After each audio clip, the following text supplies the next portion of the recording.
नमस्कार. जय महाराष्ट्र या यूट्यूब चॅनलमध्ये मी ऋषिकेश आहेर आपले सर्वांचे स्वागत करीत आहे. सध्या बघायला गेलं तर बंगालच्या उपसागरात जो कमी दाब तयार झाला होता त्याचं रूपांतर डिप्रेशन मध्ये होऊन राज्याच्या अनेक भागांमध्ये जोरदार पावसाला सुरुवात झाली आहे. तर आज आहे 28 सप्टेंबर. तर 28 सप्टेंबर दुपारपर्यंत राज्याच्या अनेक भागांमध्ये जोरदार ते अतिजोरदार स्वरूपाचा पाऊस व अनेक ठिकाणी अतिवृष्टी होण्याची शक्यता आहे. तर ह्या व्हिडिओच्या माध्यमातून आपण संपूर्ण सविस्तर अंदाज घेणार आहे. त्यामुळे जर तुम्ही आपल्या चॅनलवरती नवीन असाल तर आपल्या चॅनलला सबस्क्राईब करा आणि व्हिडिओ आवडल्यास लाईक करून शेअर देखील करा. सध्या बघायला गेलं तर आपण पाहू शकता ह्या मॉडेलच्या अंदाजानुसार नाशिक, जळगाव, मुंबई, अहिल्यानगर, पुणे पट्ट्यात आपल्याला जोरदार स्वरूपाची ढगाळ परिस्थिती व जोरदार स्वरूपाचा पाऊस दिसत आहे. रात्रीपासून अनेक भागांमध्ये पावसाने जोर व तडाखा धरला आहे. परंतु आज दुपारपर्यंत राज्याच्या अनेक भागांमध्ये आपल्याला सरासरीपेक्षा अधिक पाऊस झालेला दिसणार आहे. परंतु हे भाग आहे कोणते हे देखील जाणून घ्या. सध्या बघायला गेलं तर आपण सर्वप्रथम उत्तर महाराष्ट्राचा घेऊ. नंदुरबार, त्याचबरोबर श्रीपूर, त्याचबरोबर इकडे पाहायला गेलं जळगाव, धुळे आणि मालेगाव ह्या भागांमध्ये आपल्याला अनेक ठिकाणी जोरदार ते अतिजोरदार स्वरूपाचा पाऊस होण्याची शक्यता आहे. अनेक ठिकाणी अतिवृष्टी देखील होण्याची शक्यता आहे. धुळे, त्याचबरोबर नाणे, अमळनेर, पोर्ला, त्याचबरोबर इकडे पाहायला गेलं तर पोचारा, चाळीसगाव या अनेक भागांमध्ये भाग बदलत अतिजोरदार स्वरूपाची अतिवृष्टी होण्याची शक्यता आहे.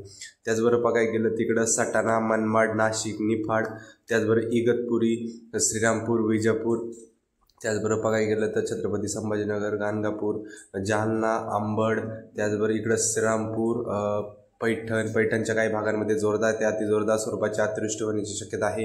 अनेक ठिकाणी भाग बदलत अतिजोरदार स्वरूपाचा पाऊस होणार आहे. शेतकऱ्यांनी काळजी घ्यायची. अनेक ठिकाणी पूर परिस्थिती निर्माण व्हायची देखील शक्यता आहे. तर पाथर्डी, कडा, बीड, आष्टी, जामखेड, त्याचबरोबर मिरजगाव, जळगाव, कराड, पतोडा, त्याचबरोबर इकडे पाहायला गेलं तर कर्जत ह्या अनेक ठिकाणी आपल्याला जोरदार ते अतिजोरदार स्वरूपाचा पाऊस हा 28 तारखेला सकाळच्या सत्रात दिसणार आहे. परंतु ह्याच पावसाच्या प्रमाणात आपल्याला दुपारनंतर वाढ झालेली होईल आणि दुपारनंतर राज्याच्या अनेक भागांमध्ये इगतपुरी, त्याचबरोबर इकडे बघायला गेलं तर आपण पाहू शकता धाराशिवपर्यंत या पावसाचा जोर हा आपल्याला कायम दिसतोय. परंतु दुपारनंतर हे डिप्रेशनचं रूपांतर हे अतिशय जोरदार स्वरूपाच्या पावसात होणार आहे. आता सातारा, बारामती, त्याचबरोबर लोणाड, पलटण ह्या भागांमध्ये देखील जोरदार स्वरूपाचा पाऊस आपल्याला 28 तारखेला दिसणार आहे.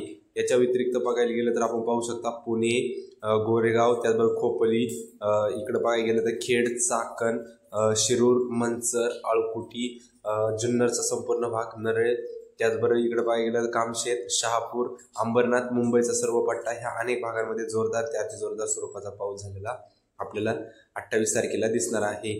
परंतु आपल्याला नांदेड आणि विदर्भ म्हणजे मराठवाड्यातला काही भागातला पाऊस कमी होते. परंतु मध्य महाराष्ट्र आणि उत्तर महाराष्ट्र, त्याचबरोबर पश्चिम महाराष्ट्रात अनेक ठिकाणी आपल्याला अतिवृष्टी झालेली दिसणार आहे.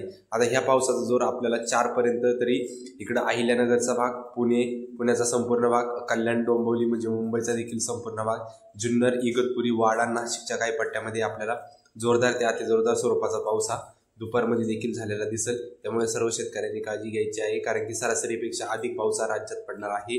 आता अहिल्यानगरचा हा कोणता भाग आहे नेमकी हे देखील जाणून घ्या.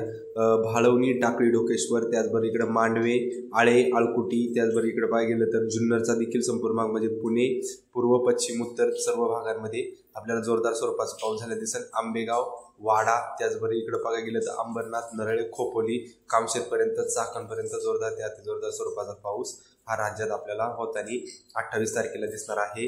आणि ह्या कमी दाबाचा प्रभाव हा दुपारनंतर आपल्याला कमी होताना दिसेल. परंतु पुणे, नाशिक व मुंबईच्या भागामध्ये हलक्या ते मध्यम स्वरूपाचा या प्रभाव 29 तारखेला देखील दिसत आहे. परंतु 29 तारखेला दुपारनंतर राज्यातील पाऊस हा कमी व्हायला सुरुवात होईल. धन्यवाद. जर ही माहिती आपली व्हिडिओच्या द्वारे आवडली असेल तर नक्की आपल्या चॅनलला सबस्क्राईब करा.